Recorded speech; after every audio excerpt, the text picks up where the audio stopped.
तो एक बार फिर से स्वागत है आपका एक और वीडियो पे। तो आज हम लाइफ प्रोसेस में पढ़ेंगे ट्रांसपोर्टेशन। एक बहुत इंपॉर्टेंट टॉपिक है ये ट्रांसपोर्टेशन, और काफ़ी बच्चों की डिमांड थी कि सर ट्रांसपोर्टेशन पे वीडियो बनाइए। तो आज मैं ट्रांसपोर्टेशन की वीडियो शुरू करता हूँ। तो पहले मैं आपको बता दूँ कि ट्रांसपोर्टेशन में हम क्या पढ़ेंगे। तो जो ट्रांसपोर्टेशन के अंदर जो हम टॉपिक आते हैं वो मेनली दो आते हैं, ट्रांसपोर्टेशन इन ह्यूमन बीइंग और ट्रांसपोर्टेशन इन प्लांट। देखा जाए तो सबसे ज़्यादा इंपॉर्टेंट टॉपिक यही है, transportation in human being. Plant का बहुत छोटा सा है, तो मेनली हम ट्रांसपोर्टेशन इन ह्यूमन बीइंग पे ज़्यादा फोकस करेंगे। तो सबसे पहले तो हम ये देखते हैं कि ट्रांसपोर्टेशन ऑफ ह्यूमन बीइंग के अंदर जो हम पढ़ेंगे तो हमें क्या क्या पढ़ना है और हम इस वीडियो में क्या पढ़ेंगे। तो हमें जब ये पढ़ेंगे तो सबसे पहले इसके अंदर तीन इंपॉर्टेंट चीज़ हमें पढ़नी है। हार्ट, क्योंकि ट्रांसपोर्टेशन के अंदर सबसे ज़्यादा इंपॉर्टेंट चीज़ हमारी हार्ट ही है, आप जानते हैं। उसके बाद हम पढ़ेंगे ब्लड वेसल्स, आर्टरीज और वीन्स। इनके बारे में थोड़ा बताया गया है क्लास 10th में, इसको पढ़ना है, इंपॉर्टेंट है। और तीसरा हम पढ़ेंगे blood and lymph, mainly blood ही पढ़ेंगे इसके अंदर हम, कि ये तीन चीज़ें मिलकर हमारा ट्रांसपोर्टेशन ह्यूमन बीइंग पूरा होगा।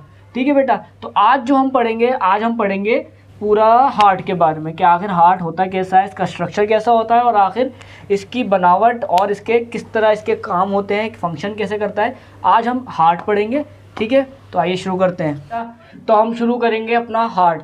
तो बेटा देखो, मैंने यहाँ पे एक डायग्राम बना रखा है। एनसीईआरटी में थोड़ा सा अलग होगा, मगर आपको मेन चीज़ ये समझनी है कि कौन सा पार्ट कहाँ है, कैसे काम करता है और ब्लड फ्लो कहाँ से कहाँ होता है, कहाँ से आता है, कहाँ से जाता है। थोड़ा ये ट्रिकी है, मगर मैं इसको कोशिश करूँगा अच्छे से एक्सप्लेन करने की। तो बेटा सबसे पहले तो हमें बताया कि ये जो हमारा हार्ट है इसमें 4 चैम्बर होते हैं। ऊपर वाले 2 छोटे होते हैं, नीचे वाले 2 बड़े होते हैं। ऊपर वाले 2 होते हैं उनको बोलते हैं एट्रिया, नीचे वाले को बोलते हैं वेंट्रिकल। तो जो आप एक चीज़ याद रखिए इसको डायग्राम को देखते वक्त, जो आपको यहाँ पे एक्चुअली लग रहा होगा आपका जो राइट होगा, मगर वो इस डायग्राम का राइट नहीं होगा, वो क्या कहलाएगा बेटा, लेफ्ट। जबकि आपका जो लेफ्ट होगा वो इसमें क्या कहलाएगा, राइट। मैंने आपके आसानी के लिए बना रखा है ये, क्योंकि जब आप सामने से किसी को देखते हैं, उसका हार्ट जब आप देखेंगे सामने से, तो आपका राइट उसका लेफ्ट होता है और आपका लेफ्ट उसका राइट होता है। तो थोड़ा यहाँ पे ध्यान रखिएगा। यहाँ पर अगर मैं इसकी बात करूँ तो यहाँ पर ये हमारे एट्रिया हैं और ये वेंट्रिकल हैं। तो ये कौन सा कहलाएगा बेटा, राइट साइड का, तो ये कहलाएगा राइट एट्रियम, ये कहलाएगा लेफ्ट एट्रियम। आपको होगा एट्रियम क्यों, अगर एक को बोलेंगे तो एट्रियम पढ़ेंगे, अगर एक से ज़्यादा यानी ये दोनों को अगर इकट्ठा पढ़ेंगे तो क्या पढ़ेंगे बेटा, एट्रिया। एट्रिया प्लूरल है, जबकि एट्रियम एक के लिए वर्ड यूज़ होगा। तो ये कौन सा एट्रियम है, राइट एट्रियम, ये वाला लेफ्ट एट्रियम। इसी तरह ये क्या है बेटा, नीचे वाले वेंट्रिकल, तो ये क्या है, ये राइट वेंट्रिकल और ये लेफ्ट वेंट्रिकल। ओके, ये 4 चैम्बर हमें याद करने हैं। बाकी अब यहाँ पे कुछ हम यहाँ पे ब्लड वेसल्स देखते हैं, लार्ज वेसल्स जो इनमें एंटर कर रही हैं कहाँ से कहाँ पर। तो सबसे पहले मैं आपको पढ़ाऊंगा राइट साइड ऑफ हार्ट। तो राइट साइड आपके ये रहा, और राइट साइड पे हम देखेंगे एक राइट एट्रियम आ रहा है और राइट वेंट्रिकल आ रहा है, और कुछ यहाँ पे ब्लड वेसल्स आपको दिख रही है। पहले इसको अच्छे से कंप्लीट करते हैं। तो मैं आपको एक चीज़ बता दूं, याद रखना आप हमेशा, जो राइट साइड होता है हार्ट का वो हमेशा कार्बन डाइऑक्साइड वाले ब्लड से ही ट्रीट करता है, यानी वो डीऑक्सीजनेटेड ब्लड को ही अपने अंदर से पास कराता है। कौन सा पार्ट बेटा, राइट पार्ट। ये बात नोट करो। तो सबसे पहले हम बात करते हैं राइट एट्रियम की। ये हमारा राइट एट्रियम है। सबसे पहले इसमें ब्लड 2 ब्लड वेसल्स से आता है अलग अलग। एक का नाम होता है सुपीरियर वेना कावा, एक का नाम होता है इन्फीरियर वेना कावा। जैसा कि नाम ही सुपीरियर यानी ये ऊपर की तरफ से होगी, और इन्फीरियर मतलब नीचे की तरफ से। तो राइट एट्रियम के अंदर डीऑक्सीजनेटेड ब्लड पूरे जिस्म से लेकर कौन आता है, सुपीरियर और inferior vena cava right atrium में। क्योंकि सुपीरियर वेना कावा क्या करता है, हार्ट से ऊपर जितना भी रीजन है हमारा, नेक, हेड वगैरह, वहाँ से लेकर आता है डीऑक्सीजनेटेड ब्लड, कार्बन डाइऑक्साइड वाला।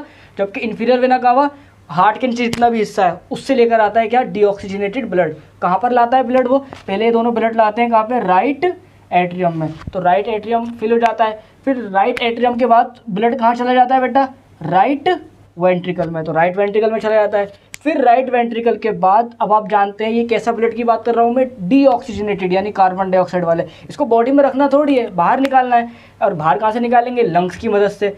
अब ये राइट वेंट्रिकल ज़रूर कहाँ पे इसका ताल्लुक होगा, लंग्स की तरफ। तो देखिए ये राइट वेंट्रिकल से अंदर आया, राइट वेंट्रिकल के अंदर ब्लड आया, और ब्लड आकर यूँ टर्न करता है, और ये टर्न करके ये आपको एक ब्लड वेसल दिख रही होगी यहाँ पे, इस ब्लड वेसल के ज़रिए ऊपर जाता है। और यहाँ मैंने 2 ब्रांचें बना रखी हैं, एक राइट लंग की तरफ जाएगी ब्रांच और एक लेफ्ट लंग की तरफ। तो सारा डीऑक्सीजनेटेड ब्लड इन दोनों से आया, राइट एट्रियम में, राइट एट्रियम से राइट वेंट्रिकल में आया, राइट वेंट्रिकल से होकर इस वेसल के ज़रिए ये अपने अपने लंग्स में बढ़ जाएगा और लंग्स के जरिए कार्बन डाइऑक्साइड को बाहर निकाल दिया जाएगा। अब कहोगे इसका नाम बताइए, तो इसका नाम बेटा मैंने लिख रखा है पल्मोनरी आर्टरी। जहाँ कहीं भी पल्मोनरी वर्ड आएगा तो आप याद रखना उसका ताल्लुक कहाँ से होगा, उसका रिलेशन किससे होगा, लंग्स से।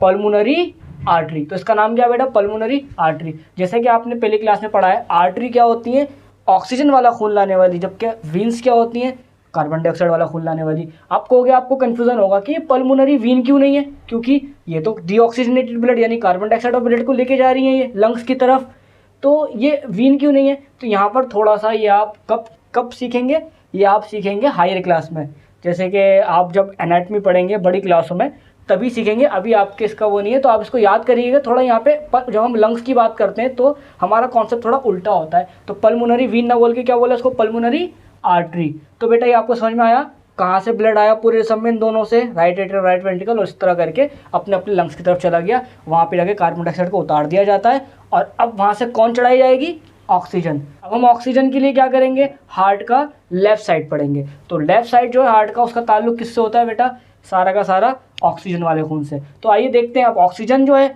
वो बॉडी के बाहर से आ रही है। तो ये जो अब हम शुरुआत करेंगे, ये जो हमारा क्या है बेटा, ये हमारा है लेफ्ट एट्रियम।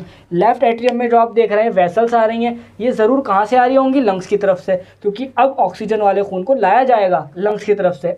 तो ये दो जो हमारी वहाँ लंग्स की तरफ से वेसल्स आ रही है, इनका नाम क्या है, पल्मोनरी वीन। तो पल्मोनरी मतलब ये लंग्स से आ रही है, वीन। अब आप यहाँ पे सोचेंगे कि ये आर्टरी होनी चाहिए, नहीं, मैंने अभी से समझाया, वैसे याद रखना। क्या पढ़ेंगे इसे, पल्मोनरी वीन। तो पल्मोनरी वीन के जरिए सबसे पहले ऑक्सीजन वाला खून कहाँ लाया जाता है, लेफ्ट एट्रियम में। लेफ्ट एट्रियम से कहाँ चला जाएगा, लेफ्ट वेंट्रिकल में। इसी तरह लेफ्ट वेंट्रिकल के बाद ये जो हमारा ये ब्लड आया, यहाँ से टर्न करेगा बिल्कुल वैसे ही, और यहाँ पे आप देख रहे हैं एक वेसल होगी, ये जा रही वेसल। ये हमारी जो वेसल है इसका नाम है एओर्टा, यानी लंग्स की तरफ से सारा का सारा ऑक्सीजन वाला खून आया लेफ्ट एट्रियम में। लेफ्ट एट्रियम ने पंप करके कहाँ पहुँचा, लेफ्ट वेंट्रिकल में। लेफ्ट वेंट्रिकल से ये निकला, एक मोटी सी वेसल है, ये बहुत मोटी सी वेसल होती है, ये लार्जेस्ट वेसल है हमारी बॉडी की, जो ऑक्सीजन को पूरी बॉडी में डिस्ट्रीब्यूट करती है, जिसका नाम क्या है बेटा, एओर्टा। तो देख लीजिए आप, ये किस तरह से लेफ्ट एट्रियम लेफ्ट वेंट्रिकल, और इस नस के जरिए यहाँ से कौन सा खून निकलेगा, अब लेफ्ट साइड है तो यहाँ निकलेगा ऑक्सीजनेटेड यानी ऑक्सीजन वाला खून। अब ये ऑक्सीजन वाला खून इस वेसल के जरिए, इस नस के जरिए पूरे बॉडी में बढ़ जाएगा। तो आपसे कोई पूछे लार्जेस्ट वेसल विच डिस्ट्रीब्यूट ऑक्सीजन, तो आप क्या बोलेंगे बेटा, एओर्टा। तो देखिए आप राइट साइड और लेफ्ट साइड में क्या डिफरेंस था जो हमने यहाँ पे पढ़ लिया। तो उसको याद रखना आप, इनका पूरा एक आप कोशिश करिएगा आप इसको लिखें कि इनका पूरा एक पाथवे लिखें किस किस तरह से आता है। जैसे अब आपसे कोई पूछे राइट साइड ऑफ हार्ट का, तो आप बाकायदा लिखें पहले कौन आया, फिर किस में जाता है, फिर किस में, फिर इस तरह। इसी तरह लेफ्ट साइड का भी आप पढ़ें तो देखिए pulmonary Wien, left atrium, left ventricle, फिर ऑर्टा, इस तरह करके आपको याद करना है। ठीक है बेटा, मैंने आपको पढ़ा दिया। अब यहाँ पे देखते हैं कि आखिर हमारा हार्ट काम कैसे करता है, यानी पंपिंग कैसे करता है। तो मैंने आपको बताया सबसे पहले कार्बन डाइऑक्साइड और ब्लड यानी डीऑक्सीनेटेड ब्लड सबसे पहले कहाँ से आता है, पूरी बॉडी से आता है, सुपीरियर और इन्फीरियर के जरिए राइट एट्रियम में। जब राइट एट्रियम में ब्लड आता है तो राइट एट्रियम में ब्लड आकर ये जमा होना शुरू होता है इसके अंदर। जब इसके अंदर एक वक्त के बाद क्या होता है, राइट एट्रियम जो होता है हमारा वो कॉन्ट्रैक्ट करता है। कॉन्ट्रैक्ट करने से क्या होता है, इसके अंदर का ब्लड कहाँ पर रह जाता है, उसकी सेम साइड वाले राइट वेंट्रिकल में। फिर राइट वेंट्रिकल के अंदर क्या होता है बेटा, ब्लड फिल होना शुरू होता है। जब राइट वेंट्रिकल के अंदर ब्लड फिल हो जाता है, अब ये राइट वेंट्रिकल क्या करता है, कॉन्ट्रैक्ट करता है। तो एक बात और ही आपको याद रखनी है, जब राइट एट्रियम कॉन्ट्रैक्ट कर रहा था उस वक्त राइट वेंट्रिकल क्या था, रिलैक्स। अब जब राइट वेंट्रिकल कॉन्ट्रैक्ट करेगा तो उस वक्त राइट एट्रियम क्या हो जाता है बेटा, रिलैक्स। ठीक है, तो हमने कहाँ पर थे कि राइट वेंट्रिकल हमारा क्या होता है बेटा, जब कॉन्ट्रैक्ट करता है तो अब राइट वेंट्रिकल के अंदर से ब्लड कहाँ चले जाता है, मैंने बताया आपको पल्मोनरी आर्टरी के जरिए इधर उधर चले जाता है। तो पहले कौन कॉन्ट्रैक्ट करता है, राइट एट्रियम, फिर ब्लड यहाँ आ जाता है, फिर कौन करता है, राइट वेंट्रिकल। फिर जब राइट वेंट्रिकल कॉन्ट्रैक्ट करता है तो ब्लड पल्मोनरी आर्टरी के जरिए अपने अपने लंग्स में चले जाता है। सेम इसी तरह क्या होता है, हमारा यहाँ से पूरी लंग्स की तरफ से ऑक्सीजनेटेड ब्लड आता है लेफ्ट एट्रियम में। लेफ्ट एट्रियम फिर कॉन्ट्रैक्ट करता होगा तो किसकी तरफ आता होगा बेटा, लेफ्ट वेंट्रिकल में। फिर लेफ्ट वेंट्रिकल जब भरता होगा तो लेफ्ट वेंट्रिकल कॉन्ट्रैक्ट करता होगा तो कहाँ, ऑर्टा में आता होगा, तो ऑर्टा के जरिए पूरे बॉडी में डिस्ट्रीब्यूट हो जाता होगा। ये बेटा जब आप बड़ी क्लास में पढ़ेंगे आके, जो राइट एट्रियम और राइट वेंट्रिकल्स होते हैं इनके बीच में वाल्व मौजूद होते हैं, जो क्या करते हैं, ब्लड को एक ही डायरेक्शन में फ्लो करने में मदद करते हैं, पीछे जो बैक फ्लो होता है उससे रोकते हैं, जो अभी आप आगे चल के पढ़ेंगे। आई थिंक ये आपके लिए इतना काफ़ी है, आप इसका रास्ता कि कहाँ कहाँ से ब्लड किस तरफ जाता है और पंपिंग कैसे करता है, ये सब आपके लिए इंपॉर्टेंट था, तो मैंने यहाँ पे आपको बता दिया। एनसीईआरटी में भी इतना ज़्यादा बता नहीं रखा है। तो मैं आपको एक चीज़ बता दूँ, जैसे मैंने अभी बताया राइट एट्रियम कॉन्ट्रैक्ट कर रहा है, फिर मैंने बताया राइट वेंट्रिकल भी कॉन्ट्रैक्ट कर रहा है। जो चीज़ें कॉन्ट्रैक्ट करती हैं तो इसके लिए वर्ड यूज़ करा जाता है सिस्टोल, ठीक है ना। कोई भी चीज़ अगर हार्ट के अंदर कॉन्ट्रैक्ट करेगी उसको क्या बोलेंगे बेटा, सिस्टोल। जबकि जो चीज़ रिलैक्स हो जाएगी उसके लिए क्या वर्ड यूज़ करेंगे, डायस्टोल, ठीक है ना। इसको मैं अभी लिख के दिखाऊंगा आपको, डायस्टोल, ठीक है। तो जब राइट एट्रियम कॉन्ट्रैक्ट था तो क्या बोलेंगे भाई कि वो राइट एट्रियम जो है वो सिस्टोल फॉर्म में आ गया। जबकि जब वो रिलैक्स होगा तो क्या बोलेंगे, वो डायस्टोल में आ गया। जो भी चीज़ कॉन्ट्रैक्ट होगी उसके आगे नाम क्या आगे लगेगा, सिस्टोल, यानी वो सिस्टोल में हम समझ जाएंगे कि वो कॉन्ट्रैक्ट कर रहा है। जिसके आगे डायस्टोल लगा है उसका मतलब क्या है, वो रिलैक्स है, ठीक है बेटा। आप थोड़ा सा मैं आपको छोटा सा नोट्स देता हूँ, उसको आप उतार लेना, फिर आपका ये कंप्लीट हो जाएगा। तो अभी जो हमने हार्ट पढ़ा है वो हमने समझ लिया अच्छे से। अब हम थोड़ा सा यहाँ पढ़ लेते हैं जो मैंने लिख रखा है। तो हार्ट के बारे में लिखा है, heart is a muscular organ, हम जानते हैं। और ये कौन से मसल से मिलकर बनता है, आपने पढ़ा है क्लास 9 में, कार्डियक मसल से।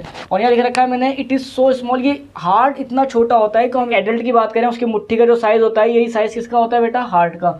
अब बाकी यहाँ पे मैंने लिख रखा है कि हार्ट के अंदर 4 चैम्बर होते हैं जो आपने पढ़ लिए हैं, right atrium, right ventricle, left atrium, left ventricle, वही लिखा है। और यहाँ पर ये जो चीज़ मैंने आपको समझाई थी इसको यहाँ पर देख लीजिए, सिस्टोल किसे बोलते हैं, आपको मैंने पढ़ाया पहले, कॉन्ट्रैक्शन ऑफ कार्डियक मसल। जब कार्डियक मसल्स जो होंगे उनका कॉन्ट्रैक्शन होगा सिस्टोल, जबकि डायस्टोल कब होगा, जब यही मसल्स क्या हो जाएंगे बेटा, रिलैक्स, ठीक है। तो यहाँ पे हमने हार्ट को कंप्लीट कर लिया। अब नेक्स्ट वीडियो में हम पढ़ेंगे ब्लड और वेसल्स के बारे में, ठीक है बेटा। तो उम्मीद करता हूँ वीडियो समझ में आई होगी। समझ में आई तो चैनल सब्सक्राइब करें, लाइक करें, शेयर करें।